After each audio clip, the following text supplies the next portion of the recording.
blastmusic247.com. We're changing the industry one artist at a time.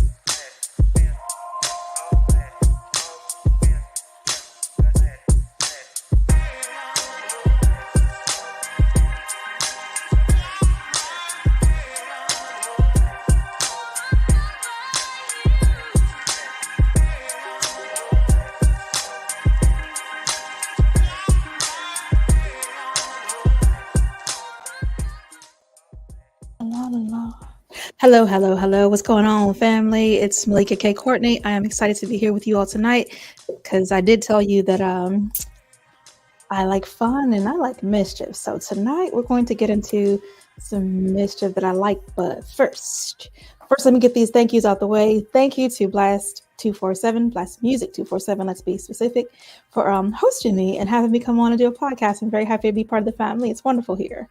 We have burgers. Also, to Troy, our VP, who was absolutely amazing and running things in the grown-up station. Thank you for being the grown-up in the room because I don't know all these buttons. So thank you. I'm grateful. And tonight, you guys, we're going to have a bit of a conversation, a little bit of fun. Let's do it that way. And this is what it looks like. So I had the pleasure of someone encouraging me, instructing me, telling me to stay in my place. If you've met me, you know how I feel about people who have mental stutters and open their mouth and speak in my direction. It's ill-advised. It's ill-advised. You don't piss off poets, you just don't do it. So I figured it would be fun to have some of my folks come together and respond to how we feel about people telling us to stay in our place. And, you know, let's set the conversation a little bit tighter too. How about, it's interesting when I look around at our United States and how people have chosen to behave. We are a lot less cordial with one another. We are a lot less patient. And in our impatience and rudeness, some of us have lost our mind to the point of thinking that we are the center of the earth. It revolves around us and everything must go our way. And when it doesn't, we have tantrums. So I dedicate this show to all you confused people who get out of your place and out of your mouth with people just doing their daily life. Good evening, Sophia. Hey, beautiful. So cheers to you, and I'm hoping that you listen real closely as some of my poetic friends who are amazing kind of help you understand what it looks like to stay in your place. We're going to pause for some commercials and get that out the way, and then we're jumping right into poetry. Be back in a second.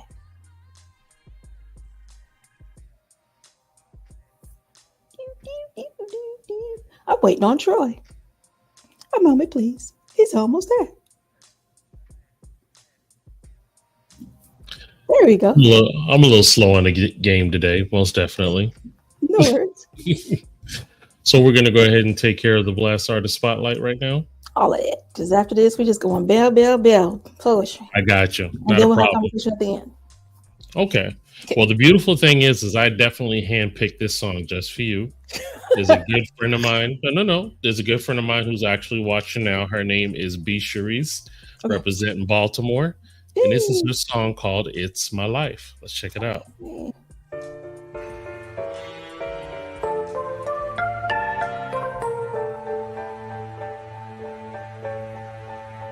No matter what you think about me, you can't stop me. I work harder, it's my life. Oh yeah. I'm on the job, I'm out here grinding. You can't stop me, I work harder. It's my life. Oh yeah. Oh yeah. Oh yeah. Oh yeah. I see them haters on my back, but I'm staying right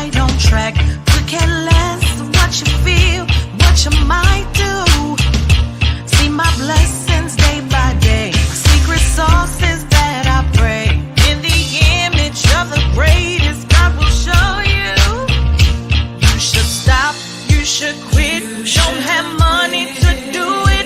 That's what people always say to me.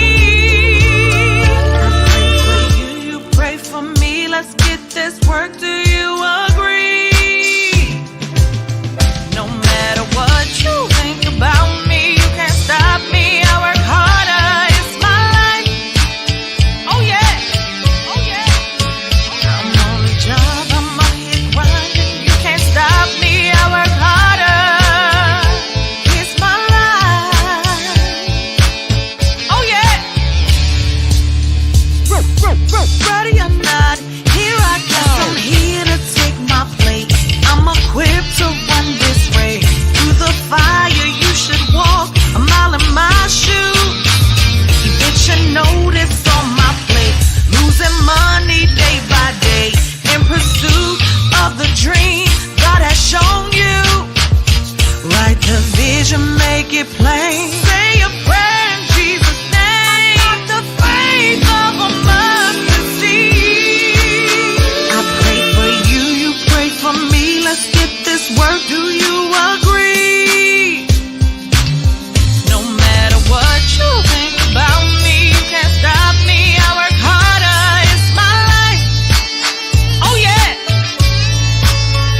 I'm on the job. I'm out here grinding. You can't stop me. I work harder.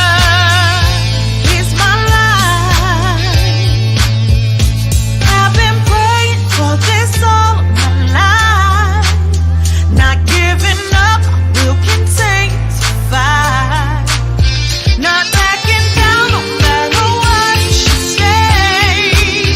I will declare it all in Jesus' name. Think about me, you can't stop me. I work harder, it's my life. Oh yeah. I'm on the job, I'm out here grinding. You can't stop me. I work harder. It's my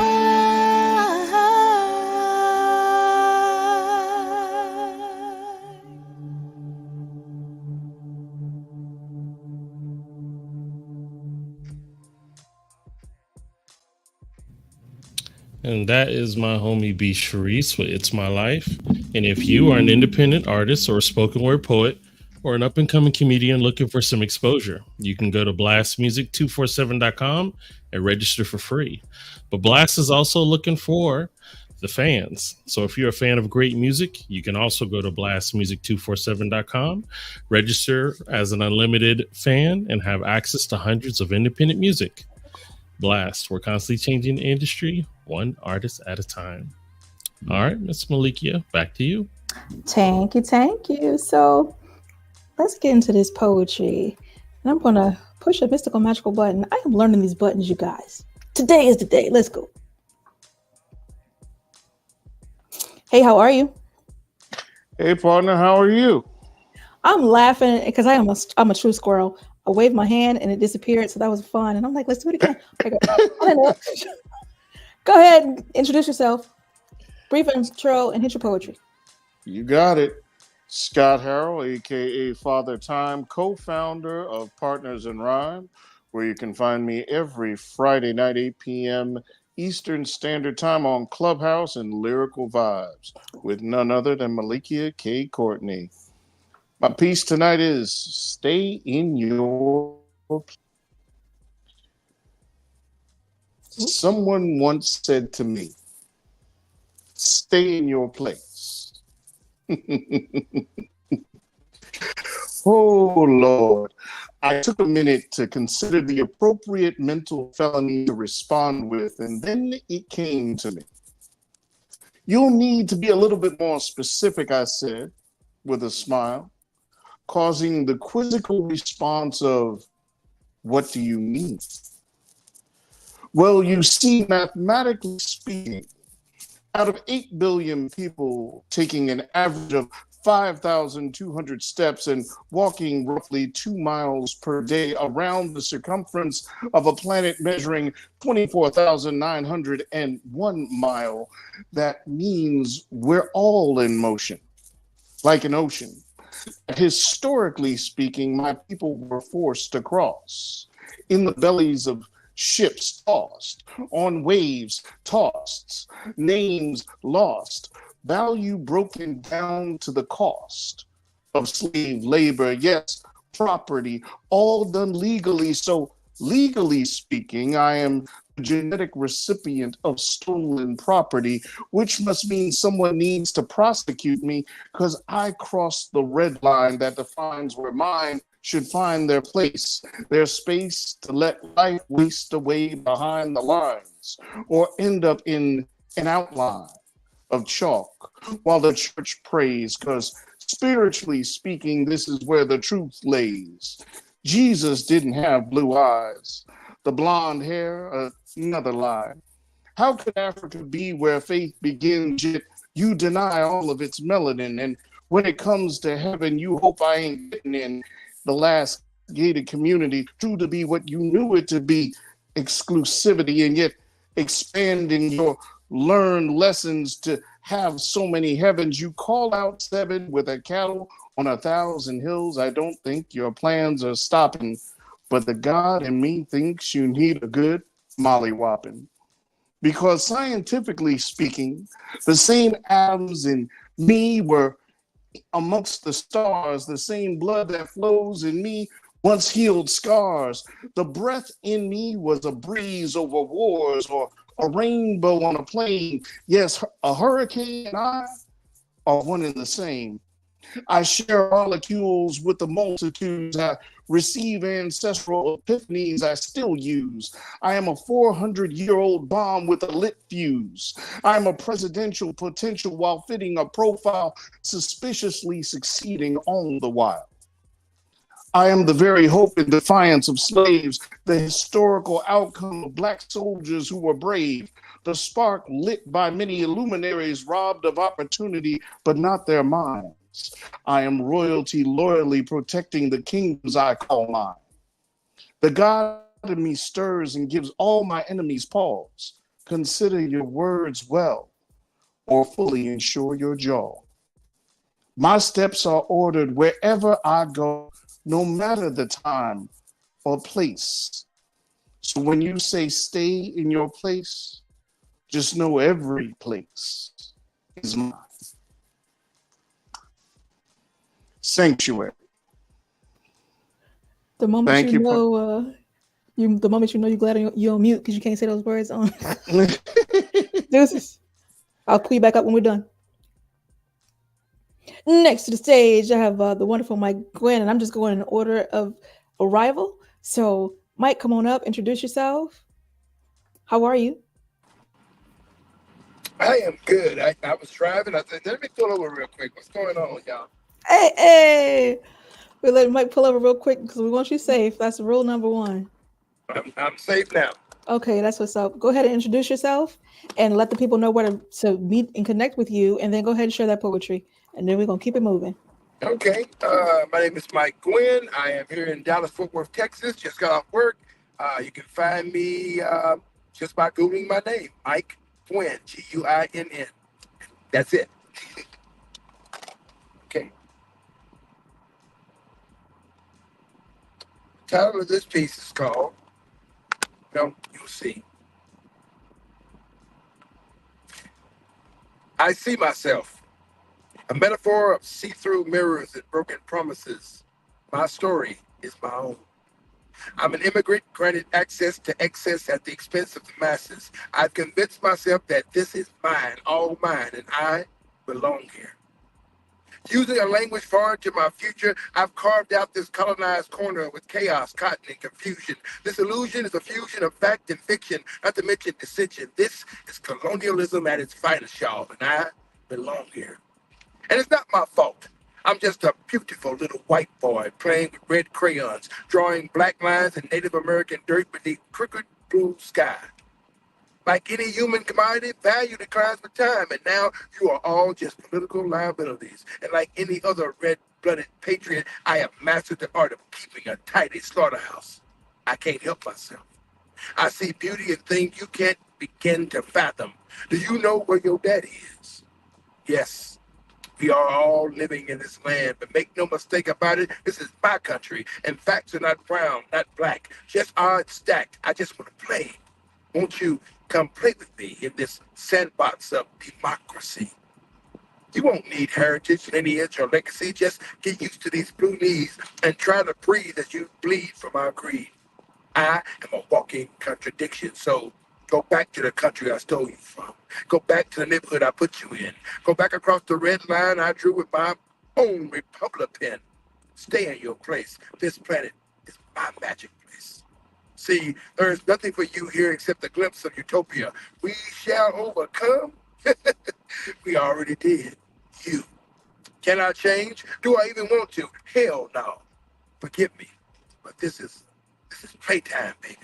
We are all actors playing our parts, living this American dream, enjoying the perks of white privilege. And I can't help myself. And don't you wish you could be a beautiful little white boy like me? Sanctuary.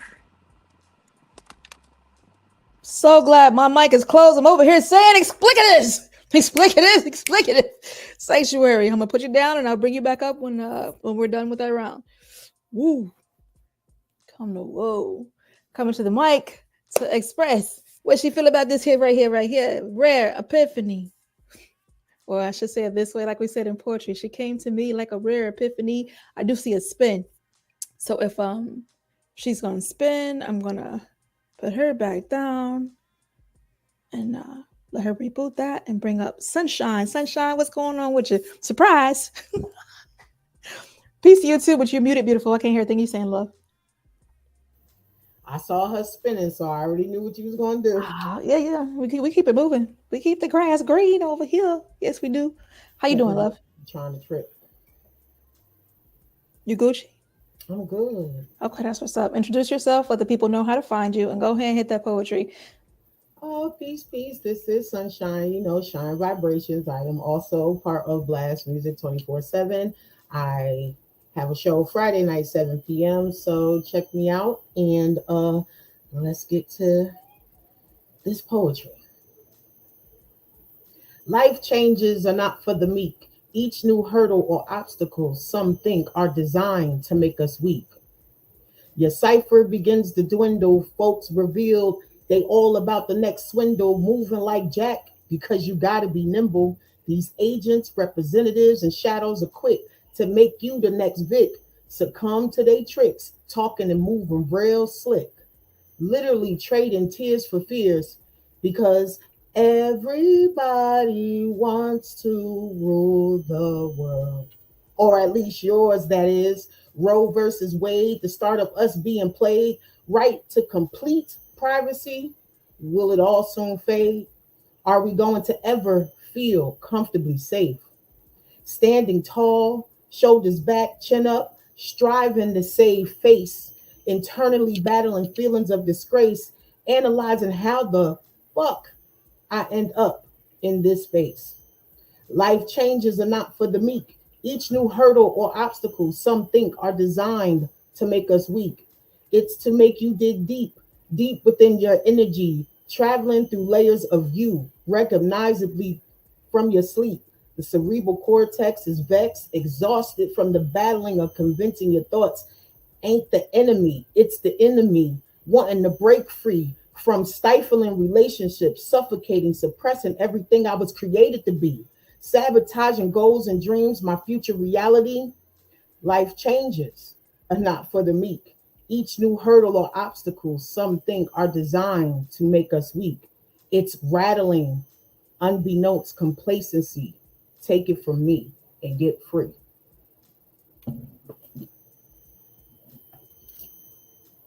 I'm over here talking on mute. Oh, the experiences. I can't wait to get to the conversation, but let's try Rare Epiphany one more time, and then I'm just going to bring everybody up, and we're going to kick off some conversation about you guys' pieces. 1 moment, please. Oh, I still don't see Rare. Okay.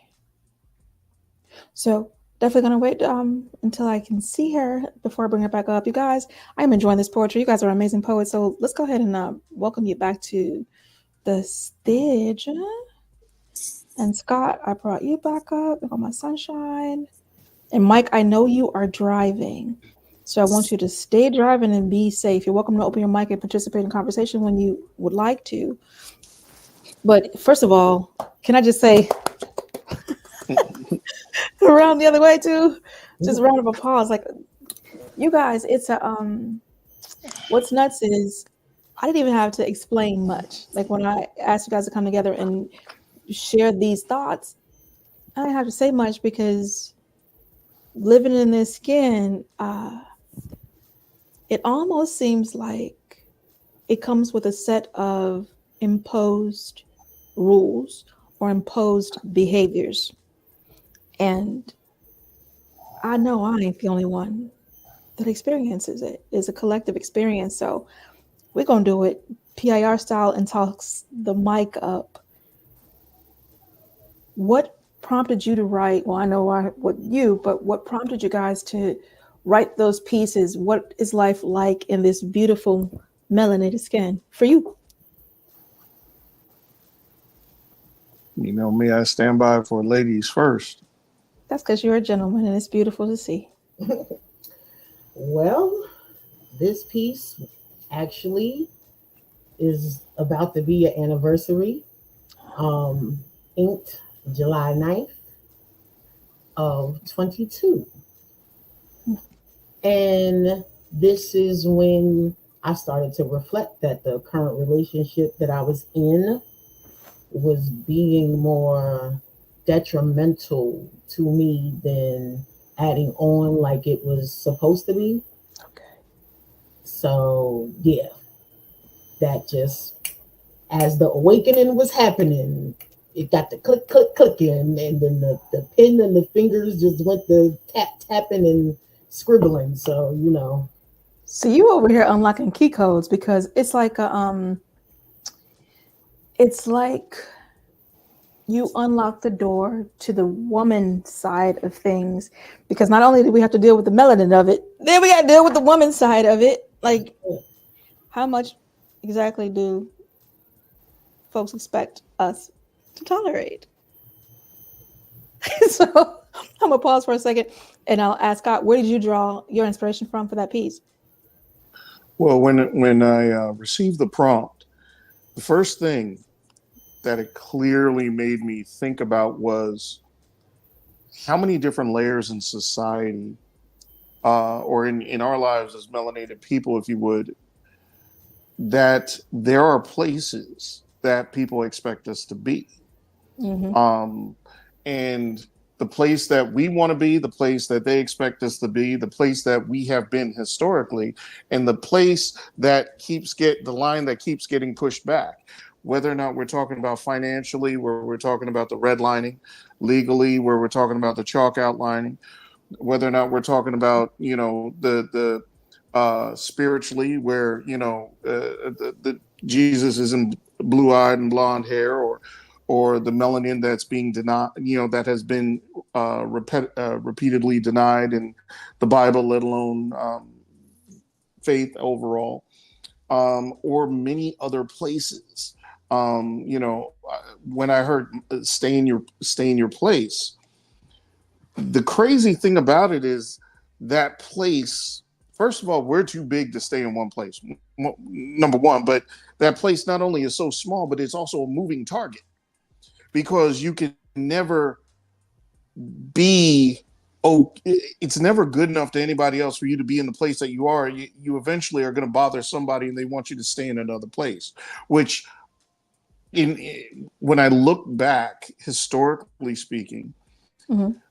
I think for our ancestors, that was also an unspoken driving force, because they would try to quote unquote be good, but it was never good enough. No. We'll just do our thing over here, away from y'all, so that we're not bothering y'all. Oh, wait a second, they're being way too successful. Let's bomb the hell out of them or flood their whole city. Oh my God. Exactly.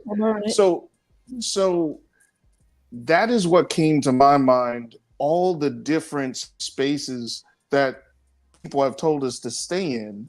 And in reality, every place is ours. I love your piece. Like your final line was absolutely just fire. Like, and I have to say that truly is my response to it. Like, what do you mean your place? When I look at my womanhood, when I understand the origin of life and where the oldest everything is found, down to civilization, down to mathematics, down to birth. How about your DNA, buddy? I am your mama, and that's how I feel about it. Respect your mother, and I know that's a that's something that's going to be a to come piece. Like literally, respect your mother. That's what I perceive to be a lot of part of the problem. People have lost freaking respect, basic respect, and it comes with all of the lies, like the things that you guys were sharing in your pieces. I don't. It's unfortunate, and I can't say that I understand it, nor do I care to understand it. What I would like to understand is the path to correct it. And I gotta say that, okay, I'm getting messages while we're doing this too, but either how, it's interesting, because that's a fair word, because it's some doo-doo cock-a-poo-poo, if you ask me, but it's interesting, some of these interactions I've seen this week with quote unquote Karens. And one of the ones that I saw that made me scratch my head, y'all, made me scratch my head, this lady, and I'm just calling her lady to be polite, this female, it doesn't show what happened prior, I don't know, but it was enough to prompt the gentleman to record her. So she's trying to force him to turn it off, and she's saying things to him like, turn it off or I'm gonna. And the threats are continuing. And one of the threats was like, I'm going to punch the shit out of you. Literally what she's saying to this man. And she balls up her fist and she okay. The next thing you see is the camera kind of and then it pans to her on the ground. Now, you know, he put her on her behind. We don't have to guess. You know, she got knocked on her behind. And I'm not a fan of guys hitting girls, but my mama taught me to keep my hands to myself. What are your thoughts on that, Sunshine? Your mic is muted, babe. I had this conversation already with my royals. There was literally a situation like this, but luckily it was the last time because I just made my presence felt at the bus stop. So mama and daddy got to see what I look like in the flesh. And I was standing there with that, try it. Because I'm definitely the one you want. I wish a wood face? You don't want to teach your little girl how to be a young lady. Wow. And that's a dirty word these days, though, right? Your daughter on how to not put her hands on men if she don't want to get it back. Right. So let her and her brother watch both of y'all get it. And I'm one of those humans who kind of feel like when the parents, we'll get to that in a second. I'm moving to discipline the parents, don't discipline the child. Because if you're not about to handle it with your kid, it's not about to hit nobody's kid, but you and I might have to have a couple of conversations. That's right. Just a couple. Because that don't make no sense. It really just doesn't. I see my rare Epiphany made it here. So what I'm going to do is bring her up and invite her to share some poetry and then join the conversation as well. So we're all going to keep her company. Just please keep your mic closed while she's sharing her poetry so we don't interrupt. And Mike Gwen, you know the drill as well. Hi, Rare Epiphany. How are you? Hello. Yeah, my internet did not like it in here, so I'm on my phone. Hi. Oh, okay. Well, I'm glad it was her. And what I will do is we're going to give you the microphone to share who you are, how to connect with you, and then your poetry, and then we'll join back into the conversation. Okay. My name is Rare Epiphany. I am in Atlanta. My social media is Rare Epiphany on IG, Rare Epiphany on TikTok. You're going to see a lot of food, a lot of funny, and a lot of poetry. Okay. And here we go. I followed myself. Led astray way too many times, trying to find my way to a place I'd never been, a place I never knew was in me. Kept eyes trained externally, wandering aimlessly behind reflections of the broken parts of me, always ending where I'd begun. Spun the block more times than I want to admit, hamster wheeling this zombie apocalypse of an existence, insistent on crazy, on the insanity of doing the same thing over and over and over again, expecting a result to be different. I should have paid attention in geometry. The game of quadre would have brought me to my destination quicker, a direct path, then I wouldn't have to deal with the aftermath of low fuel lights, of tires with worn tread after driving all night repeatedly down dead-end streets lined with the shards of other people's shattered dreams. Off-roading, it seems like fun until you are flung in the air like a rag doll along with all you got left. Found myself cascading towards a landing bereft of softness and safety net, willing to break my neck to get to a me that ain't even real, ain't even appealing, selling myself cheap like sheep being led obliviously to slaughter for folks to barter off the diamonds I never knew were in my coal. God have mercy on my soul. I didn't know. I just needed to turn around, look inwardly, and there would be found the GPS my creator planted way down on my inside before I was ever a gleam in my father's eye or a miracle in my mother's womb. I assumed I was lost whenever I was standing still. Could not comprehend how hard it is to fill a moving vessel, that there are lessons nestled in the crevices of silence, in the stillness, in the quiet. Don't know why it took me so long to recognize the me I am becoming on the inside. She's been in these eyes all along. I can hear her song clear, strong, guiding me to where I belong. I will lead myself home. I followed myself home. Epiphanies.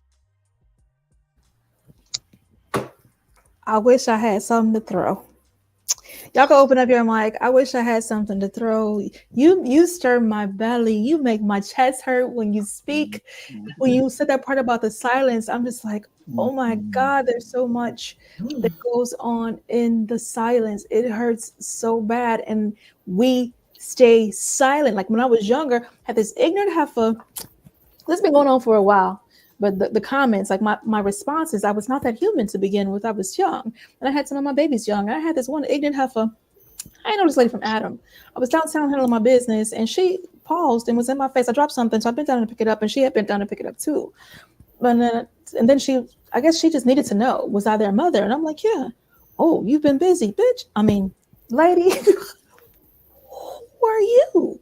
No, you had it right the first time. Presumptiveness, like she had a right. And I don't understand when we got to the point where we felt like we had a right to have so much input on a life that we didn't damn create.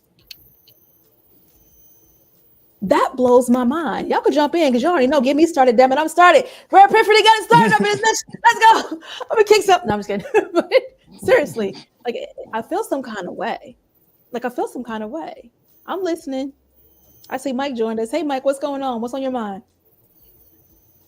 Well, can I add on to what you just said? Please do. This is a conversation. We can conversation style. Let's go. So I get both sides of it. Mm-hmm. The reframing of the mind, looking at it. Trust me, I am with you 110% in what you said. Yet at the same time, being exposed to the elder women in my family, my grandfather's mother and her sisters. That was what the village did, the community. Yes. But the problem is, and I find me at 43, my age group does not know that generation like I do. That's true.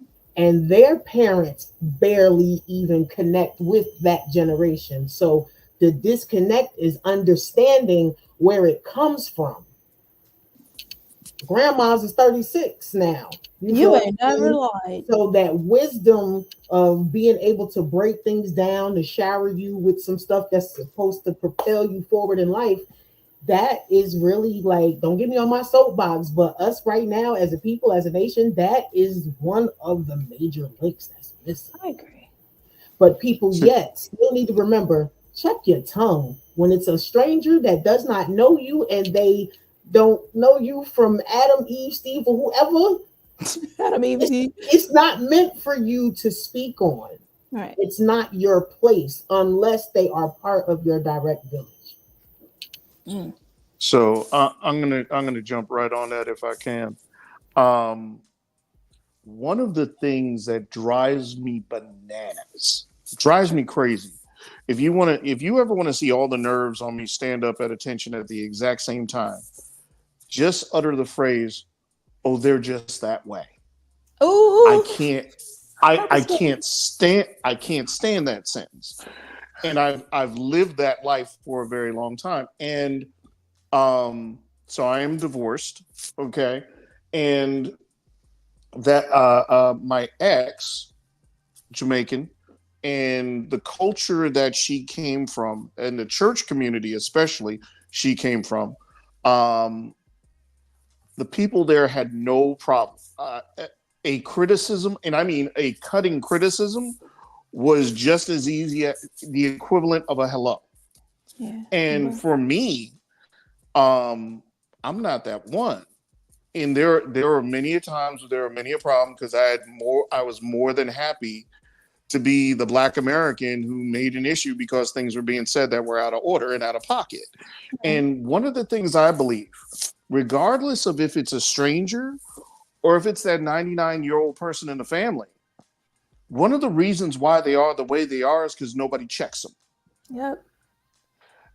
So as much as I believe in respecting your elders, there also is a point of respecting yourself, where if someone is out of pocket, regardless of who they are, they need to be told. Because if they're not told, they're going to get bold and believe that's okay.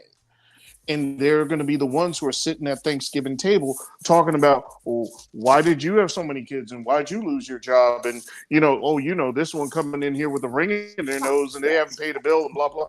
And just feeling okay about it when the true one who's there, who's the most messy, is them.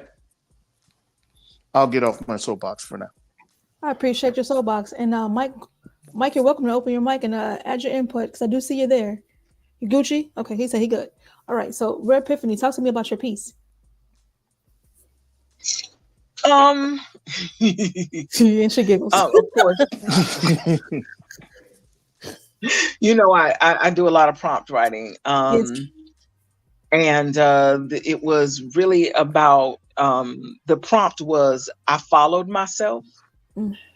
And there's so many things and people and ideologies and things that we follow looking for something they really can't give you, right? Your identity, finding your identity in other people's opinions of what it is. Sure. And not really getting to the point, like people tell you you're something so much and so long that you start to believe it. Right. And they relegate you to this space, this time, this job, this whatever, and you believe it. And you do it. You live in it like you created it, like it was your destiny. And you never asked the one who made you. You never looked in yourself and tried to figure out what it was. You just did what everybody else told you were supposed to do. Indeed. You were what everybody else said you were supposed to be. And it was kind of a thing of you allowed somebody to put you in your place, and it ain't your place. Ooh, and having to I wish figure you out how to follow. rewind that line and say it one more time for the people in the back. You allowed somebody to put you in your place, and it's not your place. We be ushering in authority to people that don't understand how to use it. That's it. We just give people power. Mm-mm. She preaching. Yes, she is. And it's these are things that must be said. Like, and you got come off your microphone too, Sunshine. You don't have to be on there. If you have a quiet background, feel free to have your mic open. These are the things that must be said because it's gone too dang on far. It's gone too dang on far. And what I'm watching happen is the reimmersion of stupidity, like amok. And if we do not have these kinds of spaces, if we do not speak up collectively about it, then we are to endure it. And I am a person who believes that when you're silent, that is a silent yes. Because there is no such thing as a silent no. I have yet to come across a silent no. But you damn sure got a silent yes. Okay? So, and I love what you pointed out too, Scott, about the elders. Some of the elders are working from such bitterness and working from such a place of, I almost said something really terrible, from a place that is so reflective of enslavement.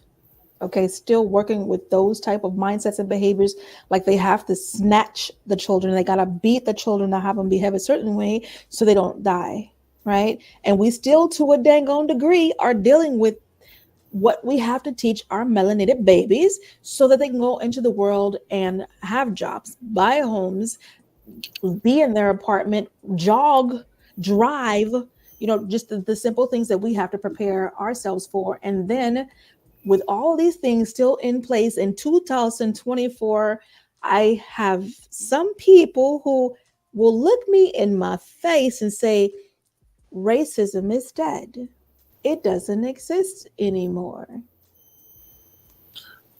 You know what I think, Yes. Malikia? Mm-hmm. I think we've arrived at a place in time in society because of social media, Google, access to so much information and 24/7 news and everything else, Sure. that it is more important to have an opinion than intelligence. Honest to God. Facts. You know something. Facts. There was once upon a time. Now, a lot of people talk about how, you know, back in the 20s and the 30s, you know, you saw the jazz and the Renaissance era where people would go dress up and go out, but they didn't just do that. They went to places to have conversation as well. I mean, there were the luminaries of the time, and you would go and hear them speak or have debates and discussions and such. We are at a time where everyone wants to have an opinion, but no one wants to have knowledge. Yep. Hot mess on the platter. You hit that hard. You hit that hard. Continue.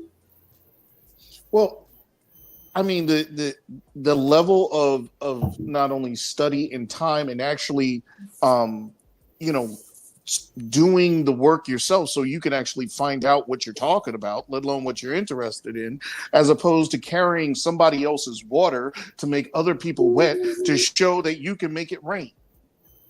It doesn't make any sense to me. And that is why half the time I don't even bother discussing with some of the people who want to debate, because it's like, I don't know, shadow box and a paper tiger. They have nothing behind them.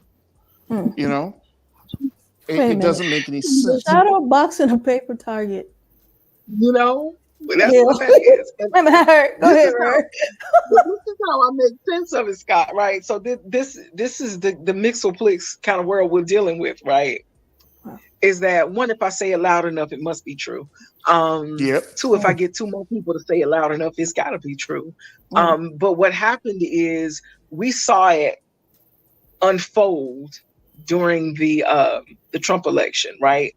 What it is this: a dirty word. We had so much facts. Please go ahead. Put into a book, right? We had so many facts that we were teaching children in school that were not facts, right? So many facts being taught as facts that people stopped trusting facts. People started trusting gut. What we have is a balance issue, right? We don't have discernment. We can't discern truth from fiction, whether it's in a book and we learned it or whether we heard it on the street. We can't trust any source, so we don't necessarily want to get off our lazy asses and figure out there's this story, there's that story, and then there's the truth. Let me figure out what the truth is. Now we just want to go with whatever it came up off our gut. We gonna say that because we trust ourselves way more than we trust everything else around us. We got a balance issue. We got a discernment issue. And because you find one untruth, they throw out the baby with the bathwater, right? I can read this book and there's one thing in this book that is not true. I'm going to discount the entirety of the book. I find one piece of truth in something else, and I'm going to make that the bastion of intellect. There's no compare and contrast. I love that. And I'm going to ask you this question then. Can I add on to that? Oh, go ahead. And then the question on the floor that all three of y'all going to get, all four of y'all, is what are the solutions? So go ahead and add on to it. Well, maybe my response, my add-on is maybe also like a solution. Okay. Because I felt everything Scott and Rare said, especially Rare, because I had this conversation with my great aunt a lot. And we all come from the era of study. Mm-hmm. All of us on here, we come from the era of study. That's true. We were always told, well, I know I was, that even if you was in church listening to the pastor, you better search and seek for yourself and not listen to that man on the podium. So a skill, because of technology, that has been lost and taken away is that cognitive exercise where you actually touch the pages to the book and read and research for the information. So when they don't operate in that space anymore, this is part of what you get. All the information, whether it's true or not, is right at a fingertip. There's really no way to do the whole exercise of gaining the discernment from what you read, because you Google it, you find it, and you on to the next. But and if I may, Maliki, and then I would love for you to Yes, pose of your course. question as well. I see And we have a couple more people joining us, just so you know. Go ahead. With what Ray just said, or with what Rare just said, excuse me, Rare, and Sunshine, I see what you both said, and I'll raise you one, because I feel as if there's been a double homicide. You know, it's not just the fact that, you know, fact and discernment is living in a chalk outline. They've also taken truth, all of truth. You know, the linchpin of, at least if you have truth, you have a place where you can start from. Now, things that we've known as truth is malleable in what you feel, what you think, and this, that, and the other, or what you're saying in the moment. And you know, even speaking in that vein, I may be riding up against a line of getting canceled, God forbid, but you start in one area and it just bleeds out. And now the question is no longer what is fact, but what is true. And if what is true is for whatever, if it's about your truth or my truth or his truth or her truth, what is truth? Right. You know, if truth is individual, then collectively it's a lie. And I agree. And it's and we do know that, politically speaking, there was a literal financed campaign to confuse and remove truth. We do know that. So this is not unintentional. And with that thought, we're going to pause right here for a moment and then welcome Mahogany Soul to the conversation. Hello, hello, hello. How are you? I see your beautiful face, but I don't hear your lovely voice. Is she on mute on her side? Oh, you must be mute on your side because it's not on the this end.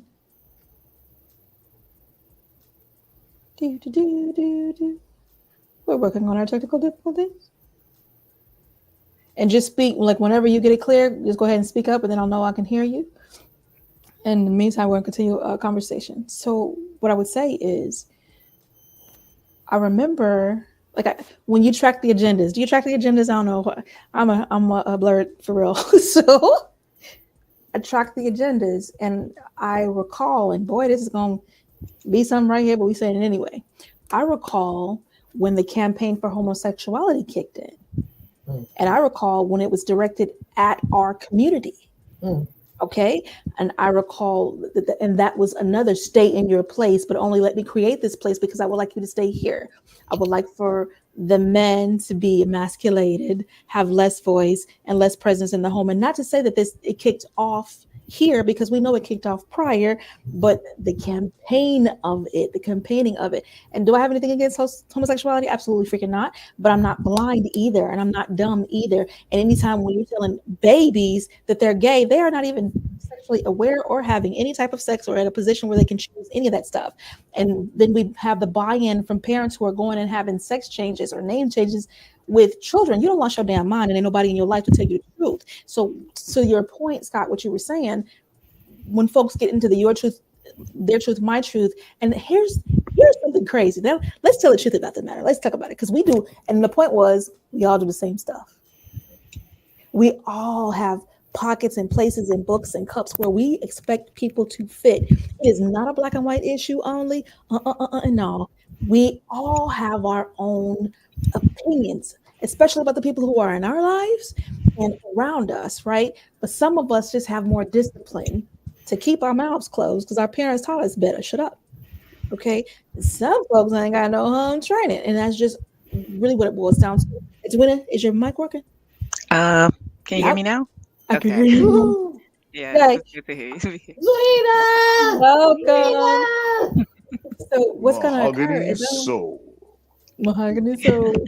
We're going to welcome you to share who you are, introduce yourself, let the people know where to find you, and share poetry. And I will ask that everybody mutes up while she shares her poetry and speaks. Oh, share poetry now? Yep, because then we can jump back into this good conversation. So this is how we do this. Let's go. Oh, okay. Everybody else done hit. No. Okay, anybody playing? I'll be about that life around here. So it's a fun time. Okay, well, I am Edwina Simmons, and I go by Mahogany Soul poetically. You can find me at my Mahogany Soul on Instagram. Edwina the author is my website, and yeah, I like to write poetry, and was told to bring something about being in a space where you didn't feel welcome. So this piece is called Girl from the Goo. When they see you move, there's a hush in the room. I wish they knew how to quiet like you. Girl from the goo, you were learning. You were watching their moves and trying to comprehend their rules, amazed by their ways, enthusiastically enjoying their brilliant displays, and now they're quiet. But you know, the silence has quite a lot to say. It says there's a chance they are listening at least. The likes never did speak louder than the views, and they ain't never liked you. You ain't never really sat where the cool kids do.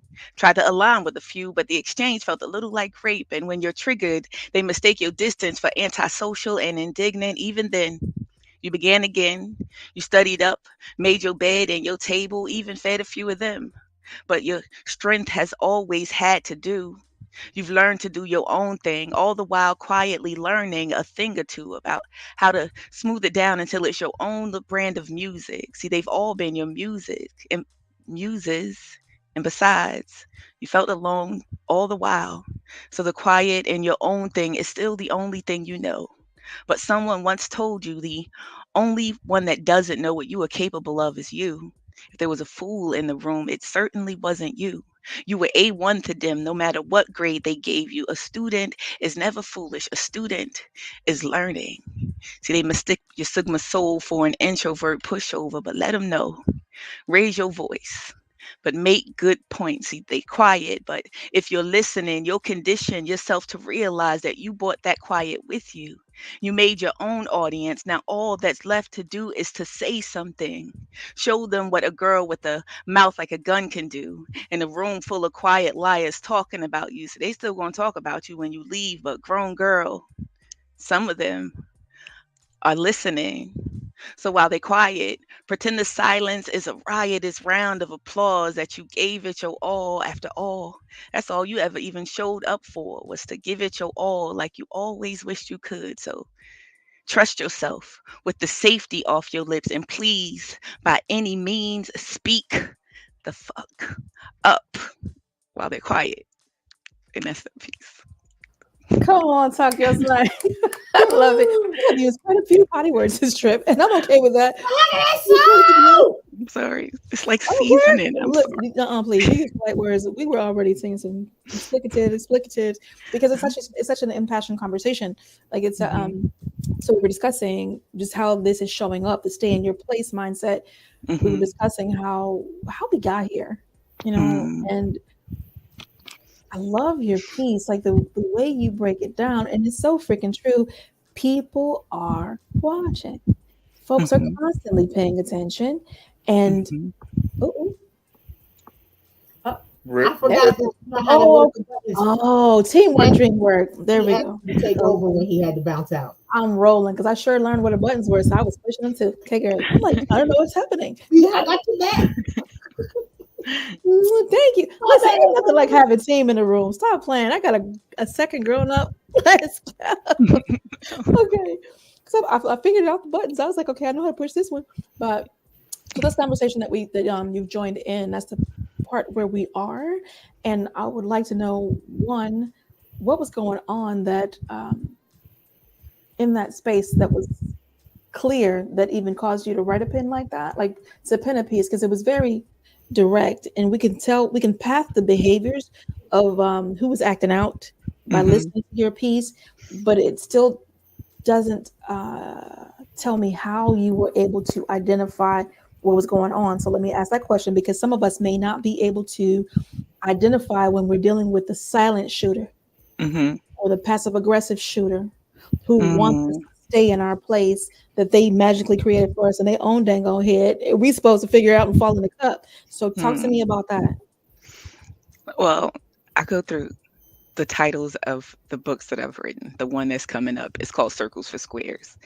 And it's basically what it's talking about. And Pronoia is the book that I have currently coming out. And that's about understanding that, things are actually working out for you. And if you believe in, there's a place where you have to believe in yourself. And I think we have almost made to believe that speaking too highly of yourself is a negative thing. But like the whole thing that I'm coming to terms with is like, that is the foundation of most things, is how you regard yourself, because everything else that you experience is a reflection of how you see yourself. And I think that I was listening as I was in the background of how the conversation is going, and I think that I think it is an epidemic level of like almost narcissism that's being fed to the masses, where it's almost like this outside of yourself regard of your esteem. And it's always looking to something or someone else to be impressive, and not to say that they are influential or impactful, just impressive. And then you're following them. And then the language is almost as if it's like, everything is out, everything that you regard is beyond you. And I think that the nature of what I am writing through is just the understanding that it starts a lot inside of you. And if you don't start there, everything else is just a false creation, because you're just like, and then I think most people actually regard themselves that way. It's like you putting lipstick on a pig and you feel it. And that's where that false sense of self comes from, because you're building the outside, but you're not really regarding. You don't really have a value system in yourself that is impenetrable to any outside influence.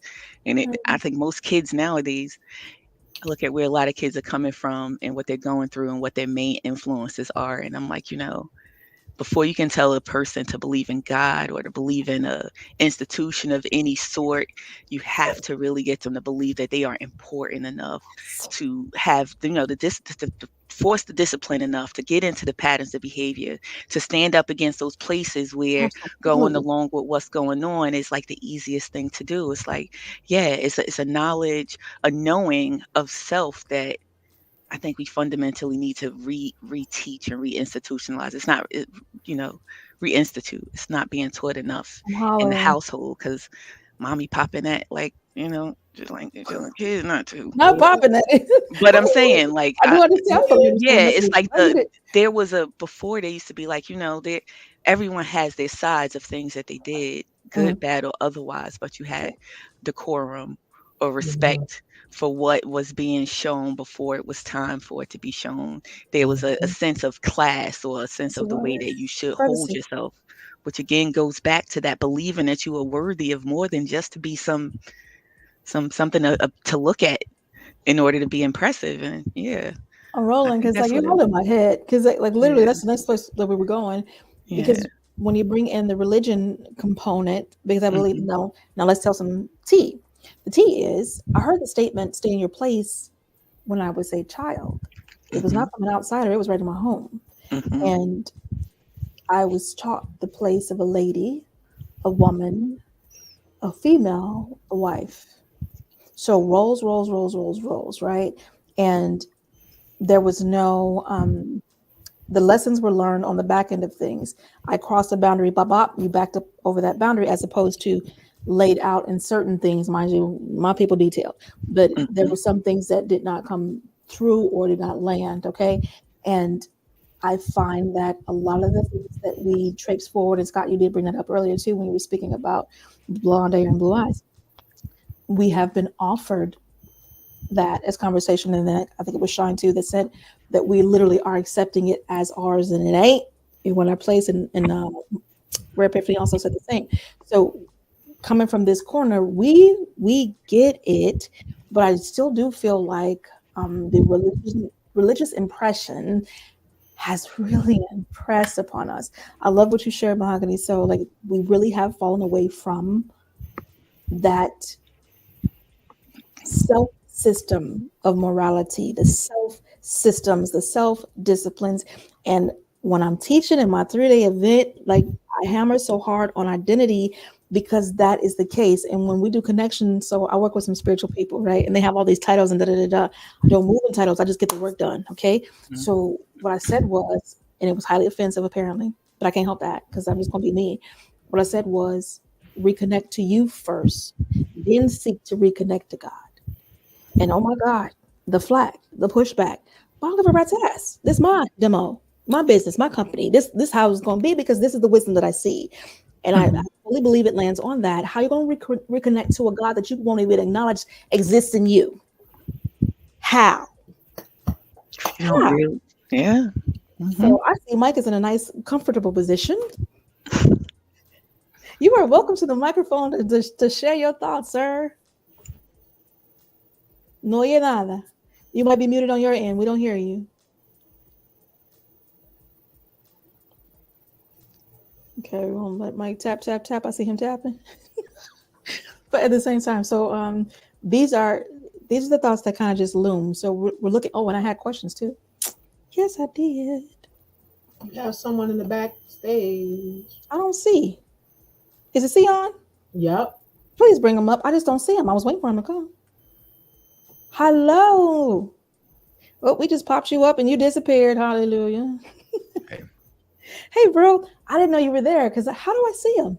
Oh, You I might gotta need to scroll down because now we got a lot of people on there. Okay, my apologies. How long were you waiting? Not long at all. Okay, good. Because I did not know you were there, but I knew you were coming, so we baked a cake. Thank Called you. us. Welcome. Please introduce yourself to the people briefly, and I'm going to ask everyone to mute up for a second while Sion SN Verse shares his piece of poetry, and then we're going back to this great conversation, and we're going to wrap up soon because we are truly at the hour. Yeah, this was wonderful, and I really want to make sure that I came through. So, just give me a second here. Let me just shut my TV off in the background because I know it can be a little bit. can't translate into background. Whoop, I know it can be a little bit distracting. Can you guys hear me? Yeah, we could hear you fine, Okay. and we don't hear the TV. No, because Siri did something. We heard Siri too. Good. All right. So, I'm a poet, an artist, a writer, just an all-around creative. I chose the message verse because it all begins with verse. I really appreciate Malikia and Scott and this entire community. So thank you for giving me some time on your airwaves, and I will go ahead and read my piece now. Since I was encouraged to talk about identity, I'm going to read something that I recently wrote and published in a 3-part poem. And if you are looking for my work, you can find me on Instagram. And if you are interested in my audio poetry and want to support financially without breaking out your checkbook, by all means do check out my work on Apple Music and all of your streaming platforms. All right, so that's now that the introduction is out of the way, I have the piece here. And generally, I like to give my titles at the end, so here we go.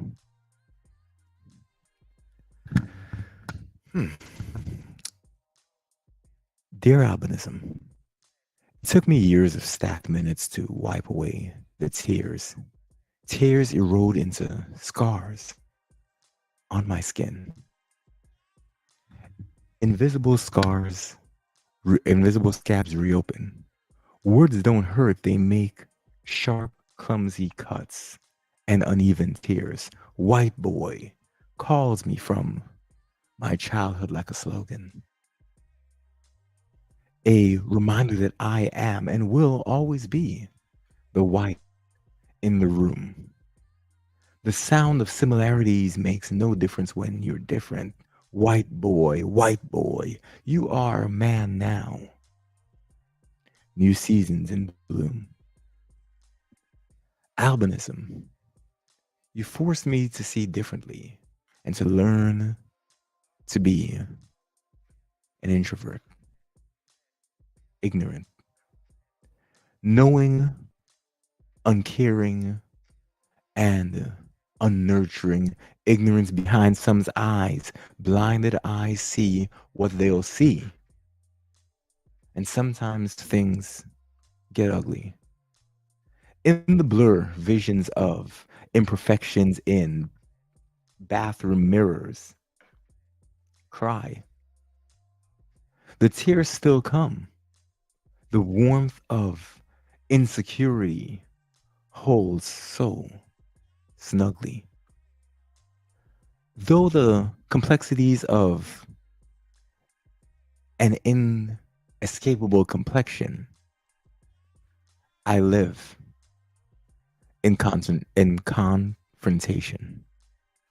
My consternation asks, whose fault?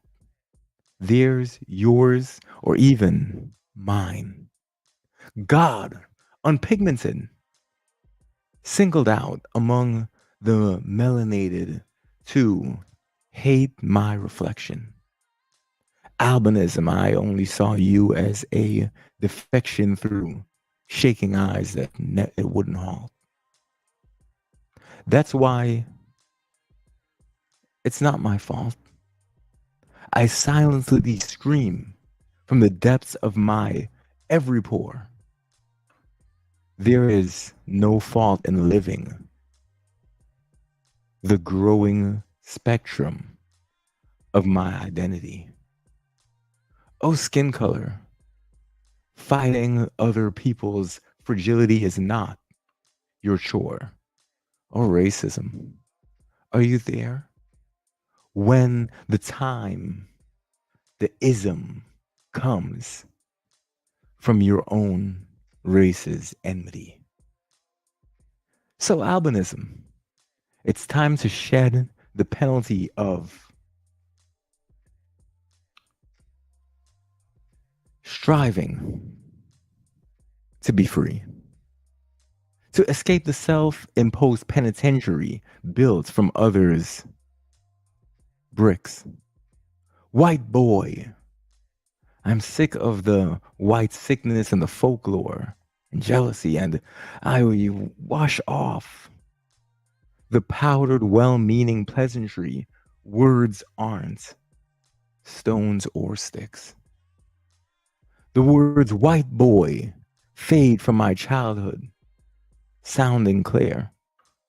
Don't words hurt? They make sharp, clumsy cuts and uneven tears dry into scabs on my skin. Invisible scars that close. It took me years of stacked minutes to dry away the tears. So thank you, Albinism. The poem was titled Letter to Albinism. Beautiful. Absolutely. Very much. Yes. Ooh, that's a moment. That's a moment. I dropped this prompt.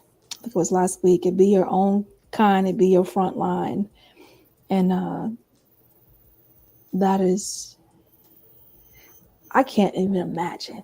You know what I mean? So I'm not in your skin. I can't even imagine how it hits to be in that skin. I know what it's like for people to be, oh, white girl, da da da. But it's. I appreciate you sharing you with us in that piece. That's a crime. It's crime when we commit the crime on each other. Facts on facts.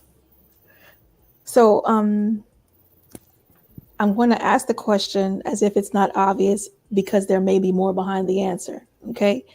Absolutely. What prompted you to pen the piece? So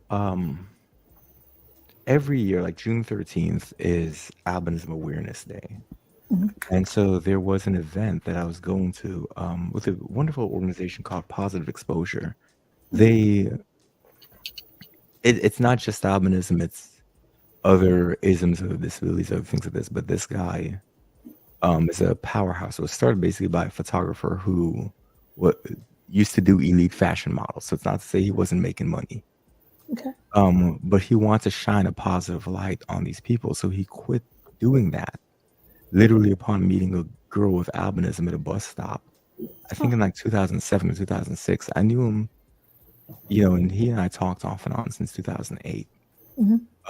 So I was going to an event there, and I wanted to write a piece that made me think about the day, but I wanted it to be personal and in the form of a letter, because that's kind of what the motif of a collection I'm working on is based on. Okay. So that's what really prompted me to do that. I'm sorry about the extremely long answer on that one, but No, it's fine. yeah. Okay. Well, I appreciate you sharing, and that's more information than I had before. So that makes sense. I get it. I understand better. The conversation that we were having when we welcomed you to the stage, we kind of had moved on to the point of beyond discipline, beyond self-discipline, into how religion affects that mindset of stay in your place. So, absolutely. So what are your thoughts on that? I mean, my thoughts on that is that it's a complete fact. So, those that may not know my religious persuasion is I'm Muslim. And it came from a journey that I took years ago and experienced a lot of loss. Prior to that, it was in Catholicism, but either way, there's a lot of regimented rules.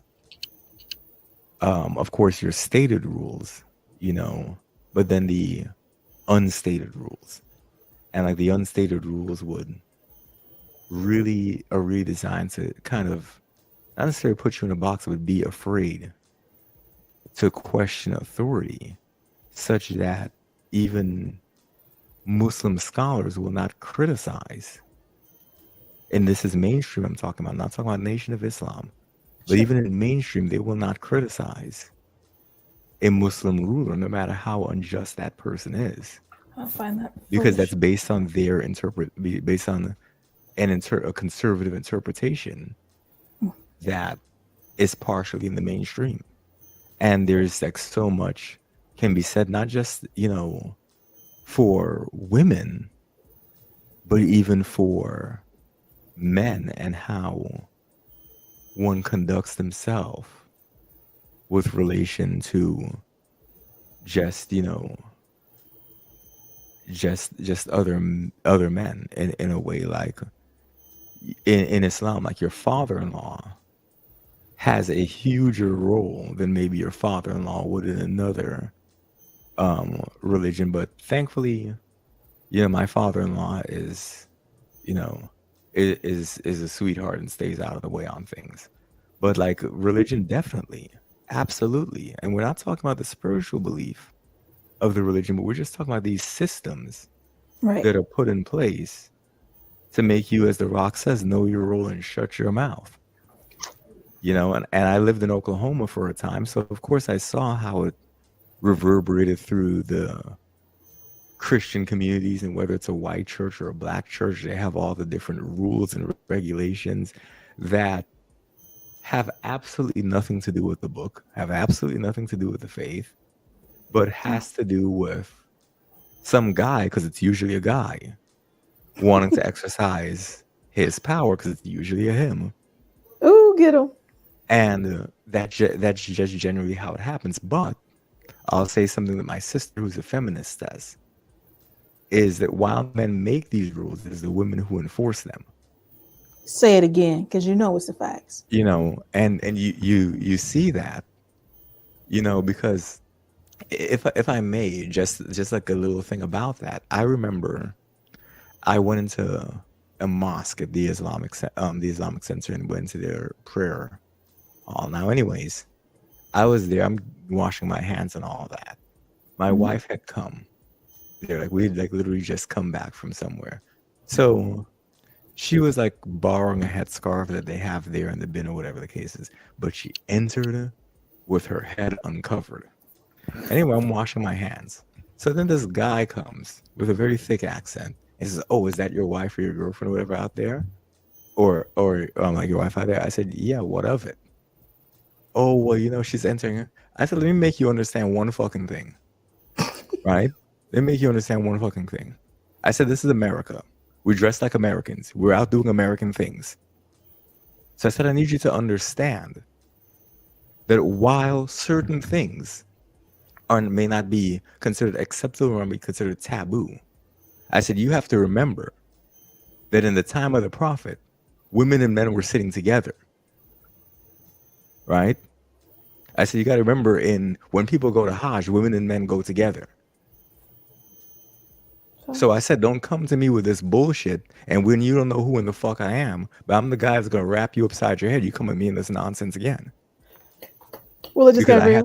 I had to defend her from that, because I realized, and I've gone in certain Muslim spaces, you go around that and any of these men play the ass with regard to your wife, then that's it. Then they're going to just keep doing that the whole time. So I had to remind them this is in fact my country, and they are in fact a guest. So when I walk into that room, and my wife walks into that room and will cover her head in the way that is generally customary, because she was born into the faith, not me, right? The expectation is that when I'm washing my hands, you shut the fuck up with this foolishness, because you don't know me from Adam. Well, I guess he said what he said, and that's the facts. I said, I guess he said what he said, and that's the facts. So I appreciate you sharing that, bro. That's it, and I appreciate you saying what you need to say, because people get lost real quick. Trying to make someone stay in their place, which is what we kind of got together to talk about tonight. Now, y'all, we are way over time. I just looked at the clock. It's 9:18. So we got to do the tap dance and wrap it up.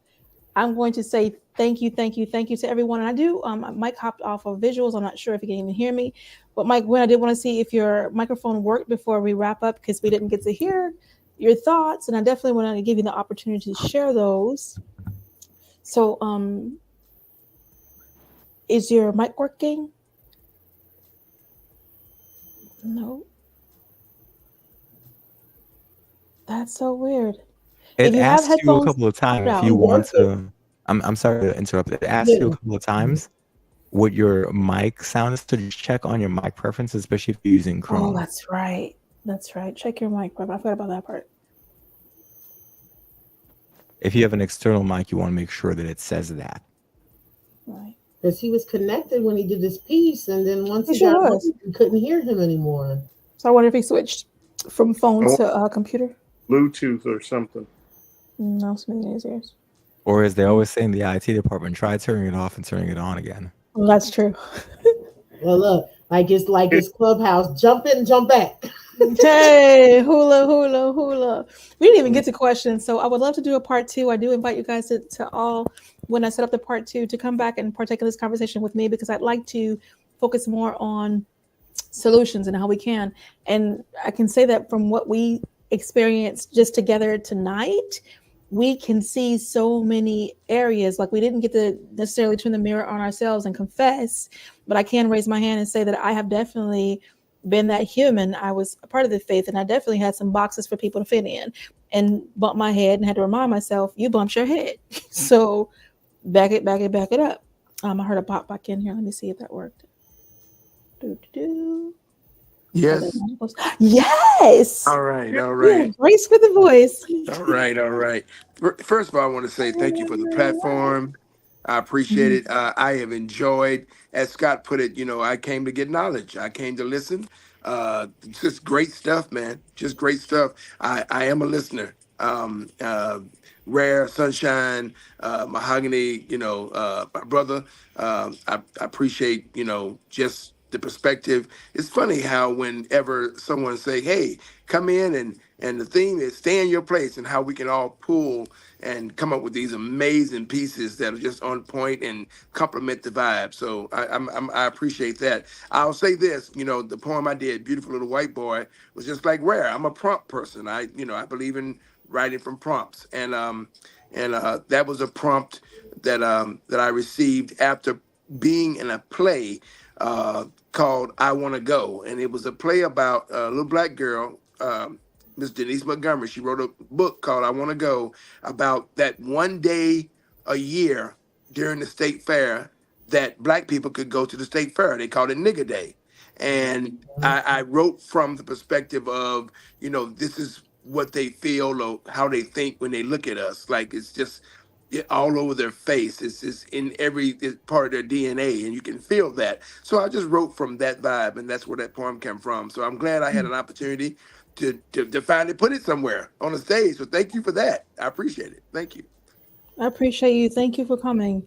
And since you're already on mic, I will say any final words, because we're going to hit everybody final words, and then we're going to get up out of here. So any final words, Mike?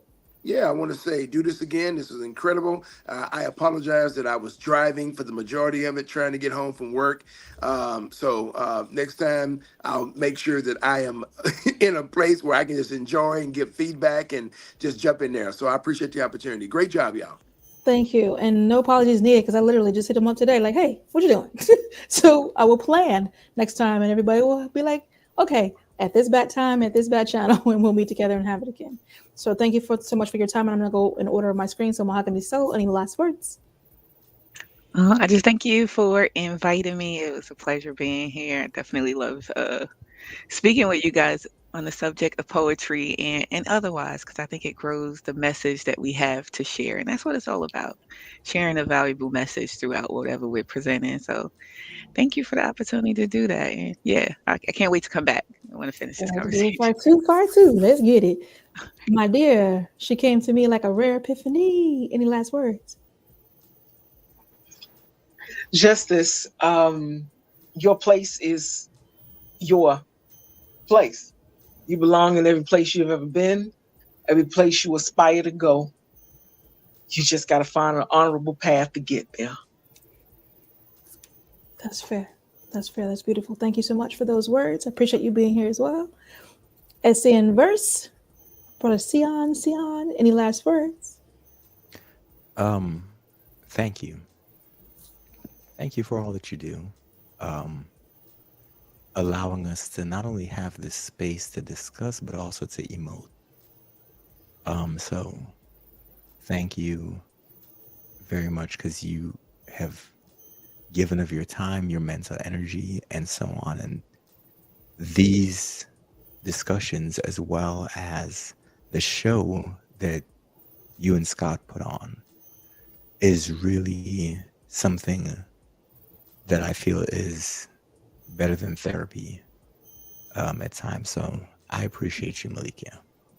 Thank you for everyone who's here that literally had time to like listen to some of my voice as well. And thank you for being able to hear your voices too. Thank you, bro. And your voice is like butter. I don't know about y'all, but every time I hear Sion, I just want to relax. I just want to do something and relax. I'm just saying. Praise anyone. Oh my God, his audio. What's the name of that album that has Pour on it? It's called Aquascape. Y'all. That's all I'm gonna say. I will say go find it. Scott Harold, thank you so much for being here too. I appreciate you partnering. Any last words? With a smile. Yay. First of all, thank you for the invite, partner. You do amazing things at all times. I am looking forward to your second part to this, third part to this. I'm looking forward to every time you do something like this because you always gather the best people together to bring it to a higher place. It's never just a bunch of chickens squabbling in a circle. It's always a beautiful thing. So Yes. I love what you do, and I'm proud of you. So thank you. I appreciate it and I receive that love. I don't mess with chickens. Eagles only. That's it. Rules. My dear sunshine. Less words, mama. Well, always like, you hit me up, I got your back. You know what I'm saying? Anytime, he also asked, I had hit him up earlier. I was like, hey, you still need me for the show? And he's like, no, I got it. And then you text me, hey, you want to hop on? So I'm like, cool. No forced overtime. I'm in there. Like, so. But you are amazing. And I'm just going to go ahead and say it. I can't wait to see y'all Saturday. Because we get to celebrate you. I'm excited. I get to celebrate and love on you again. This will be our second meeting, and this time it'll be for at least 2 days. So I am very, very looking forward to that. And yes, I've had this conversation so many times today at work, believe it or not. Yes. And how it worked, every person, I work for the people, trying to get the people fed. Every single person that sat with me today, this conversation, people that needed assistance, that was regaining their life, starting over, identifying the weights and what is not good and the roadblocks, and each person, and I am grateful to the creator for that, for me being an example, because each person, when they left from me, said, this is the best experience I ever had coming into this building. And just looking at you made me feel so much more comfortable, because I knew you wouldn't be speaking to me in a condescending tone. You wouldn't be prejudging me. You have a listening ear, and you just guided me. And I leave everybody with some type of wisdom or some information. Assalamu alaikum, Queen. There she goes. There she go. And the sound engineer, y'all. Hi, Mimi. Hey, everyone. Hello. It's so nice to have you. You got to be here for part 2 of our conversation so you can get in this vibe, because it's been a great When's it conversation. going to be? I haven't scheduled it yet, but it'll probably be in August. Okay. Yeah. Let me know. I'll be there. Will do. Good to see you. Just walked in with the sound engineer, so got to get her down. I saw. Got excited. Go ahead, Sunshine. Please continue. And to leave folks with a thought, I share this a lot, and then we've said this. You guys have heard me say this. Identifying us, we are our greatest antidote. Yes. We were designed and created with everything that we need within us. We just need to identify the tools that allows us to bring that from within out. Education means to bring forth within out. So this is what, I know, squirrel. But this is what people need to focus on, as Mahogany Soul said, that outward is not it, because if you keep looking for outward gratification, you are creating an empty soul. And then once your soul is empty, you cannot be used anymore. Right. I appreciate it. I'm loving the feedback. And now what's going to happen is I'm going to release everyone else with the exception of Sunshine, because you are my house hostage. And and then I'm going to do our closing comments, and then we're going to end the show and let everybody get back to their evening. For those who are exiting, thank you so much. I appreciate you very much. Bye, Mike. I enjoyed everyone. Oh, there we go. I'm learning. See you, Sion. Bye, Rare. Did it good? No, Wait, I'm learning and I'm pushing You magical said, buttons. no, wait, no, don't go. Bye, we got Scott. You know, that just took me back to Too bad. He was saying the little shows that were only afforded to us back in the day. Like, you can't do that on television. oh, PBS or something. So when hi, hey, when they popping out of the lockers, that's what it just took me back to. Excellent. So for closing comments, so I am going to drop you down and do my closing comments, but I just wanted to say thank you, and thank you for holding it down. So you just let me know what's your cue so that I could, or you going to do your outro. Yeah, I'll hit the magic button because I know where that one is. If you get hung up. Yep. Gotcha. Okay, y'all, you guys have been a part of an amazing conversation. I thank you for joining us. It is a thing when someone decides to come and try to put you in your place and tell you where you belong. Well, tell you what, you belong where you say you belong. And there ain't nothing wrong with politely or impolitely reminding someone that you stand your own ground. That is not a new statement, though I perceive that some have taken it up as a mantra and a movement. But do understand that this melanin means something different. We are walking free. We are taking back territory. We are handling business, and we ain't in the mood for your shit. So this is just a polite reminder. And again, I dedicated this whole show to those people who insist on overstepping their boundaries and being disrespectful because you see someone that you think you're about to try. I don't advise it. I don't advise it. Try kindness instead. Try love. Try understanding that somebody may have had a full-on day that had nothing to do with you, and you step up and volunteer for a problem with your mouth. My mama taught me when I was a kid, close your mouth. Everything you think, you don't have to say. And I offer that to folks freely. That's some free advice. You ain't even got to come book me. I am a life coach. If you need some help adjusting your behaviors, if you need some help getting your privilege in order, in alignment and learning some respect for cultures outside of yourself. And I'm speaking to folks in melanin too, whoever this applies to, what applies to. And I have no issue helping you learn what it means to have your own place and manage that. I am so busy handling my business that I don't tend to meddle in other people's business. I don't have time to. Now, when my clients contact me and they welcome me into their world to strategize, to life coach, to intuit, to clear their spirit, absolutely. I get involved 100%. No holds barred with results. So if you need that help, I will offer you non-hate infused help. I will show you what love looks like. I have no problem with that. Okay, I have no issue with that. Doesn't matter race, religion, culture, none of that. I understand what it is to cross barrier lines. Okay, I can help you if you need that help. And if you don't need that help, and if you offended, that's okay with me too. I'm all right with that. Because hopefully that offense will be a seed in your heart that grows something more beautiful. Please, if you don't have friends that don't look like you, that don't eat like you, that don't go to places that you go to, that don't shop where you shop, baby, it's time to open up your sphere and make some new friends. And if you don't want to pull them close enough as friends, at least don't be lazy in your living. Learn. There's something beautiful about this melanin, and I said it earlier and I meant it. Respect your mother. With that, I am complete. Part 2 is coming. Get ready. Possibly in August. Now let me go ahead and hit this mystical magical button because I'm growing stronger in my podcasting and I know where the buttons are.